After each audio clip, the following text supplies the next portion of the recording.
Is anything out of your textbooks at Wesleyan and Harvard appropriate today, or are you working with the new economics at the International Monetary Fund? Well, I think it's interesting that so many old problems came back after the global financial crisis. We're applying some very basic economic concepts, and in terms of fiscal policy and monetary policy, I think a lot that we learned in school is actually very useful. Some of that is the challenge on the fiscal side. Catherine Mann of OECD brought this up in a conversation this morning. I think of your G20 dinner last night. Okay, Secretary Mnuchin's in the room, Madame Lagarde's in the room, but they're not sitting together. I get that.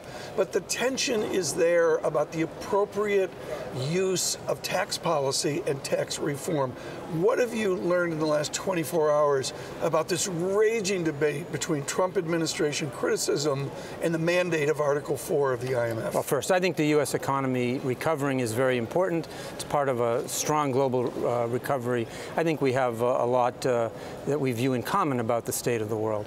As far as tax policy is concerned, let me just say the IMF has favored tax reform in the United States for a very long time. We think that the tax system could be much more supportive of investment. It could provide a stronger position for workers, for middle-class Americans, and by strengthening the revenue base, it could set the stage for keeping debt from rising further and being in a better position to be able to deal with the expenses in the entitlement system that are coming up.